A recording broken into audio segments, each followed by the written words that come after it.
Bom, com isso, chegamos à parte final do nosso estudo. E essa parte final talvez seja, na verdade, a mais importante. Tá? Tudo que eu falei até agora sempre foi nesse ponto de vista de identificação de cristão alheio. Né? Eu estou aqui, a pessoa está ali a guria dando em cima de mim, querendo um relacionamento, mas eu quero uma crente, e aí, como é que é, qual é a dela? Está lá o candidato na televisão, dizendo que é o máximo, que tem que votar nele, que ele representa Jesus na Terra, ou estão dizendo que representa, e aí... Tudo que eu falei até agora foi nessa postura. Eu avaliando outrem. Você me avaliando outrem. Só que tem um detalhe. Tudo isso que eu disse vale para nós mesmos. Vale para a gente se avaliar.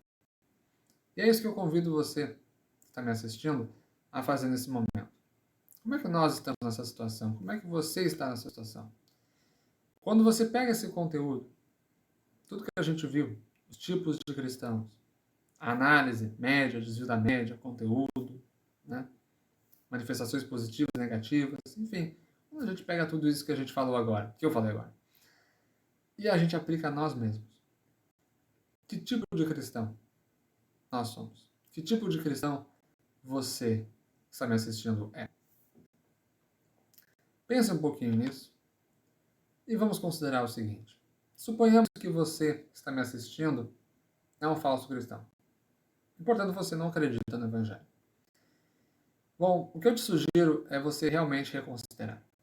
Reconsidere essa posição. Veja, a fé cristã ensina a existência de um Deus que é um ser perfeito. Okay? Um ser que te ama, que te trouxe à existência e que propõe nada mais nada menos do que um relacionamento eterno, amoroso contigo. Você talvez tenha amigos, familiares, cônjuges, e você se relaciona com eles, e talvez, eu espero, na verdade, né, que você seja feliz e satisfeito, que você se alegra de ter relacionamento com essas pessoas, embora elas sejam falhas, embora elas provavelmente já te deixaram na mão algumas vezes. E mesmo assim é bom se relacionar com elas. Pois imagina como muito melhor que é poder se relacionar eternamente com um ser que é perfeito, que nunca vai te deixar na mão. Eu diria que se isso é sequer possível, se você entende que é pelo menos possível que isso seja verdade, que a fé cristã seja verdadeira, não faz sentido você descartar essa possibilidade precipitadamente. Faz sentido você se perguntar, mas será? Será que eu não estou aqui perdendo meu tempo, alheio e indiferente a um Deus que me deu a vida e me ama e ainda morreu na cruz por mim? Então eu te convido, busque o Senhor, reconsidere essa posição. Talvez você chegue e diga, mas Martin, eu já vi os argumentos, eu já li a Bíblia, eu não me dou por persuadido. Bom, aí talvez eu não poderia te ajudar muito aqui numa simples pregação para o YouTube, mas eu convido você a realmente, especialmente se você não deu muita busca, não se precipite em rejeitar a fé cristã, não se precipite em rejeitar a possibilidade de que há um ser perfeito que te ama. Eu convido, dá uma pesquisada, dá uma busca, dá uma lida no Novo Testamento. Pega essas traduções aí mais fáceis de entender para evitar ainda ter que ficar buscando dicionário e dá uma conferida. Eu diria, não faz o menor sentido você abdicar da possibilidade da fé cristã sem sequer dar uma olhada, dar uma chance para ela. Isso que eu te convido a fazer se você reconhece que é um falso cristão. Está se passando por cristão online. Ou talvez você nem é, você é um desconvertido que por algum motivo está até agora assistindo essa pregação. Te convido também. Dá uma lida no Novo Testamento. Converse com os irmãos. Eu te garanto que se você buscar a Deus com todo o seu coração, com o seu coração aberto, Ele vai corresponder, Ele vai te encontrar. Porque Ele te ama, Ele te deseja, Ele quer esse relacionamento amoroso contigo. Então, abre o seu coração. Qual vai ser a pior coisa que vai acontecer? Você vai gastar um pouquinho de tempo? A pior das hipóteses? Bom, você provavelmente já gastou algum tempo em algumas outras coisas. Talvez você já gastou seu tempo em algumas coisas fúteis, né? Então, na pior das hipóteses, você estará gastando um pouquinho mais do seu tempo. A melhor das hipóteses, você ganha a eternidade junto ao ser perfeito. Então, considere mudar essa posição. Bom, e se você se reconhece como um pseudo-cristão? Ou melhor, você talvez não acredite nisso, né? Mas na minha avaliação, né? Talvez você seja um mormon, um espírita que está assistindo isso. E talvez você não se dê por persuadido, até porque a pregação não era sobre isso, né? Não era para provar que essas visões são equivocadas. Mas você está aí na listinha daqueles que, pelo menos, o consenso teológico cristão não considera fé genuína.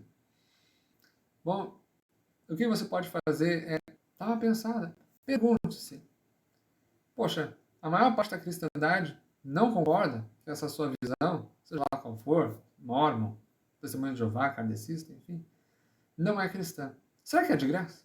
Será que é de graça que a maior parte dos teólogos está dizendo que essa visão não está errada? Bom, talvez não, né? Não sempre, mas o fato é que muitas vezes a maioria está certo, porque né, duas cabeças pensam melhor do que uma. Talvez não é de graça que a maior parte dos teólogos não são muito favoráveis a essa visão. E imagina, você pode estar genuinamente buscando Deus a verdade e equivocando-se por uma fatalidade da vida, talvez, você foi evangelizado por pessoa errada. Então, eu te convido a repensar a sua fé. Hoje em dia, com a internet, a coisa mais fácil que tem é você dar um Google. Hoje, com a inteligência artificial, então nem se fala. Você pode ir lá e perguntar por que a maior parte dos teólogos não concorda que essa minha visão aí seja realmente o cristianismo judaísmo. Eu dou aqui um exemplo, tá? cacp.app.br. É um site aí de várias... É um site popular, com várias matérias aí sobre essas religiões pseudo-cristãs e procurando expor ali onde estariam seus equívocos, uma linguagem bem popular, uma leitura introdutória. Mas é o que eu te convido. Eu te convido a reconsiderar a religião que você está presentemente acreditando e honestamente achando que é a fé cristã, mas talvez não é bem o caso. E se você é o terceiro caso? Se você olha para si e percebe que eu só acredito em Deus e vivo a vida como se fosse um ateu. Bom, eu convido você a reconsiderar a evidente incoerência dessa sua escolha. Onde está a coerência de afirmar que existe um ser perfeito, que te deu a vida, que enviou seu filho para morrer numa cruz por você, e você já acredita nisso, e viver como se nada disso fosse verdade, como se Deus não existisse? O ateu que vive indiferente a Deus, ele está na sua posição, ele está na sua coerência. Mas qual é a razão que poderia justificar acreditar em Deus e viver como se não acreditasse? Talvez você diga, Martin, eu quero viver essa vida aqui do meu jeito, mas eu quero me dar bem depois que eu morrer. Contanto que vá para o céu, tá de boa. Vou passar a eternidade com Deus, então o que vai fazer falta uns 40 ou 50 aninhos sem Ele aqui na Terra? Pois é, mas aí eu tenho que te lembrar uma coisa. A boa eternidade, paraíso, né? Vida eterna, Nova Jerusalém, enfim, ela não é obtida com uma mera crença intelectual. Tiago já diz, até os demônios creem. Crer em Deus, crer que Jesus morreu por nós na cruz, esse mero ato intelectual, isso aí não significa muita coisa. Até os demônios fazem isso. O que leva é abraçar o Evangelho com todo o seu ser. O apóstolo Paulo, em Romanos 10, 9, disse, com teu coração creres em Jesus Cristo. Quando você envolve todo o seu ser nessa empreitada. E não de qualquer jeito, mas num contexto de arrependimento. A mensagem primeira que Jesus pregou foi: arrependei-vos, porque está próximo ao reino dos céus. Arrependei-vos de serem batizados. Ou seja, a salvação vem quando você reconhece quem você é, um pecador, que merece a punição eterna, e se volta contra esse pecado, se volta contra essa imundícia. Se você reconhece que você estava alheio ao Deus de amor que te criou, e você se volta favorável a Ele, dizendo: Deus, antes eu não te queria, mas agora eu quero. Eu quero passar minha vida contigo. Mas eu sei que eu mereço a punição, mas eu creio na obra de Cristo na cruz. Aí que vem a salvação. Só uma fé intelectual, que até os demônios têm, não te dá eternidade nenhuma. Aliás, pense do ponto de vista de Deus. Coloque-se no lugar de Deus. Por que Ele iria querer e aceitar passar a eternidade ao lado de uma pessoa que não quer nada com ele, presentemente. Não está nem aí para ele. Então, eu te convido a reconsiderar a coerência da sua posição. Se analisando as suas ações, você reconhece, analisando as suas palavras, você reconhece que é um cristão puramente intelectual. Reconsidere e viva junto, favorável, em amor para com esse Deus. Tenha a sua vida transformada em glória para o Senhor, para o bem de todos à sua volta. Passe por essa experiência de realmente entregar a sua vida às mãos do Senhor. Você não vai se arrepender, posso te garantir, como quem não só é convertido há muito tempo, mas tenho muitos irmãos que compartilham dessa experiência. Vai ser uma transformação enorme na sua vida. Então, reconsidere a coerência dos seus atos. Entregue seus caminhos no Senhor, ao Senhor. E bom, e se você é apenas o religioso? Você olhou para si, olhou a média, o desvio da média, o conteúdo, e você percebeu, eu no fundo eu estou na igreja porque eu gosto. Mas o evangelho me pediu um pouquinho mais, eu estou fora. Então, eu devo lhe lembrar uma coisa. Você talvez ache que está no caminho certo, no caminho tolerável, mas não é bem o caso. Lembre-se, aquilo que talvez você já ouviu na igreja. Obras religiosas não lhe trazem a eternidade junto a Deus.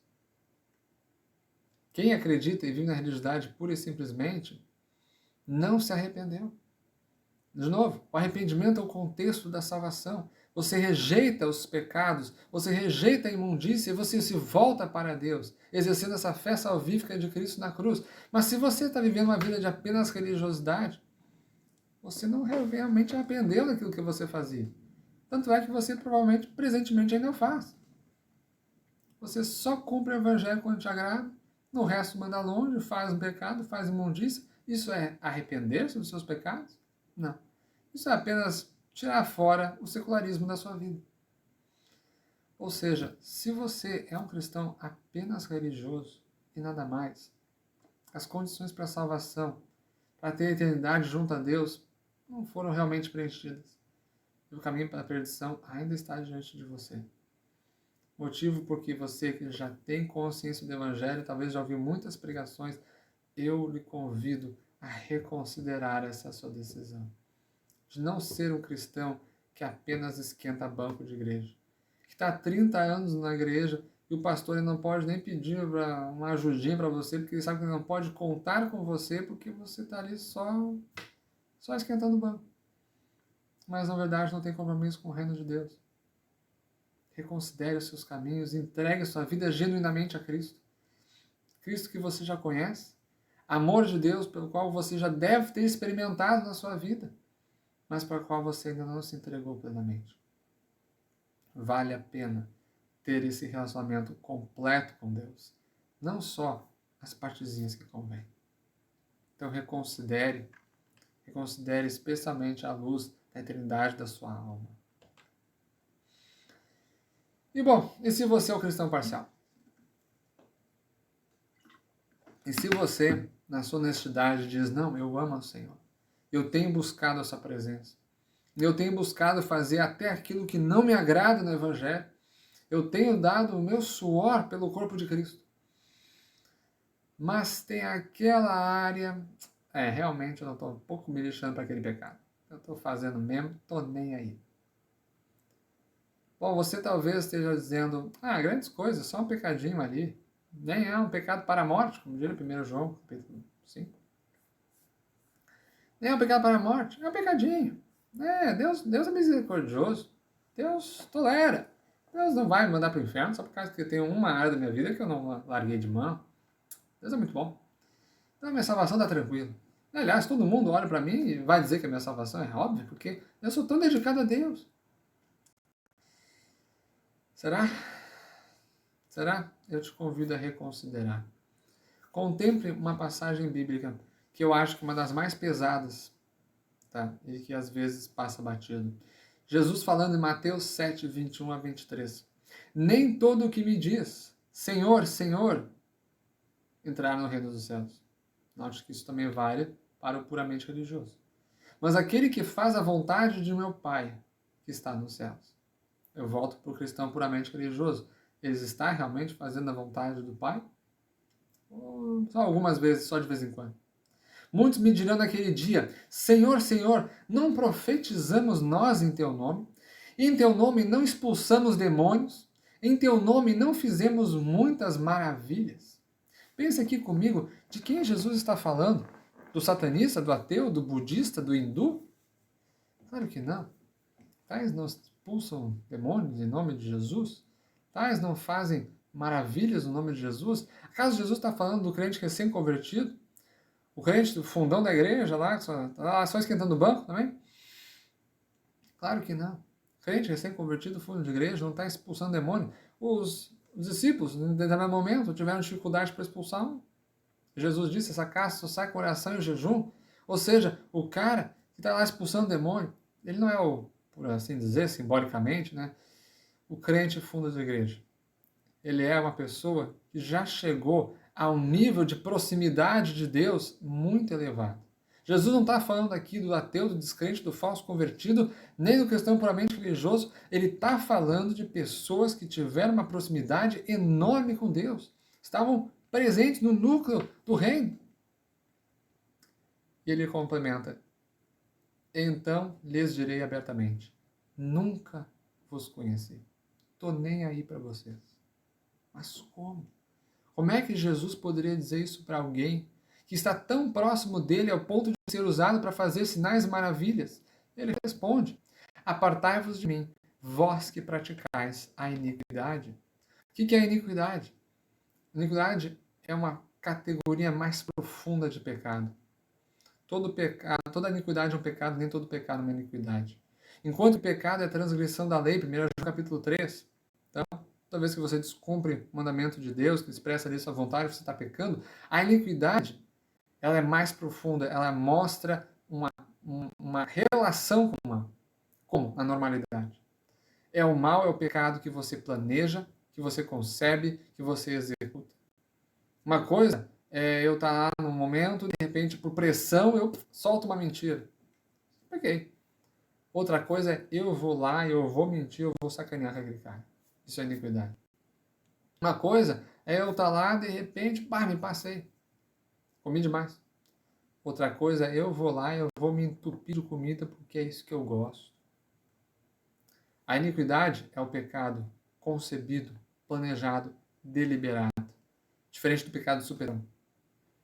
Jesus está dizendo que aqueles que chegaram próximos, super próximos, ao ponto de expulsar demônios e fazer sinais, mas que apesar de toda essa espiritualidade, ainda assim na sua vida havia iniquidade, havia pecado que não era deslize, que não era derrapão, era consciente, é deliberado, estes serão rejeitados no dia do juízo. Considere uma outra passagem. Passagem das bodas, a parábola das bodas. O resumo aqui, né? O noivo chama as pessoas não vêm. Ele diz, então, chama todo mundo. Né? Uma referência aos judeus, depois a toda a humanidade. E aí entra um sujeito nas bodas. Só quando o noivo olha, o cara entrou no casamento, mas ele não estava com as roupas, com as devidas roupas. E aí ele diz, como é que você entrou aqui se não está com as roupas certas? O cara emudece. Ele diz, cai fora. Vai ali, onde você vai ter choro e ranger de dentes. De quem Jesus estava se referindo? A quem Jesus estava se referindo? Ao ateu que não chega nem perto de Deus? Claro que não.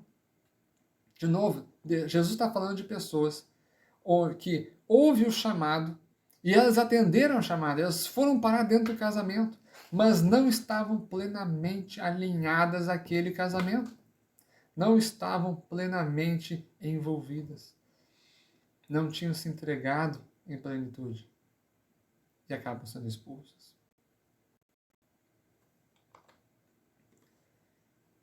Qual é o ponto aqui? Há essa ideia de que o cristão parcial, ele está salvo, porque ele é tão dedicado a Deus, mas a meu entendimento das Escrituras, elas são bem claras. Se você tem um pecado na sua vida, que você comete em toda a normalidade, com toda a tranquilidade, Você não está nem aí, você nem mais se arrepende. Você nem mais pede perdão de tão normalizado que já está aquele palavrão, aquela gula, aquela ignorância, aquela fofoca, seja lá o que for. Não, você não está salvo. Você pode até estar expulsando demônios.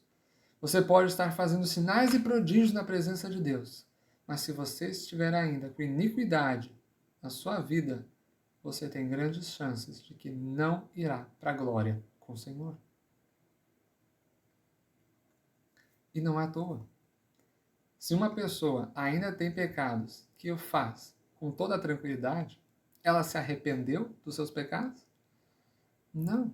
Ela se arrependeu de alguns, da maioria, mas não de todos. Então, não é à toa que nós temos essas passagens bíblicas, indicando que aquele que não está seguindo o Evangelho totalmente, isto é, não está se esforçando por seguir o Evangelho totalmente, tem tudo para ficar para trás. Tem tudo para não ver as bodas do Cordeiro. Tem tudo para não passar a eternidade com o Senhor. 1 João 3,9 diz: todo aquele que é nascido de Deus não pratica o pecado, porque a semente de Deus permanece nele. Ele não pode estar no pecado, porque é nascido de Deus. A pessoa que genuinamente se arrepende, se converte, ela não vive na prática do pecado. O pecado é um deslize, não é uma normalidade. Você pode ser o cara mais ativo na igreja. Você pode ser o cara mais espiritual da sua cidade. Se você ainda tem pecado que você comete sem problema nenhum, sem arrependimento, talvez dando risada do seu pecado, você tem tudo para não estar salvo. E aí eu te convido a reconsiderar, a refazer as suas escolhas, a entregar a sua vida plenamente ao Senhor, e não só uma parte dela, ainda que a maioria. E bom, e se você assistiu tudo até aqui, na sua plena honestidade você olha para si mesmo e você diz: não, eu sou um cristão pleno, eu realmente amo a Deus acima de todas as coisas, eu estou me esforçando para tirar todos os pecados da minha vida. Glória a Deus, que bom, mas cuidado para não se orgulhar com isso. Cuidado para nunca deixar de dar graças a Deus pela sua abundante graça derramada sobre a sua vida, que levou você à sua presença. Nunca se esquecendo, 1 Coríntios 10:12. Aquele que pensa que está em pé, cuide para que não caia. Se você hoje reconhece-se como cristão pleno, cuidado, porque amanhã e depois de amanhã haverá tentações, haverá a possibilidade de cair, de voltar para a imundícia.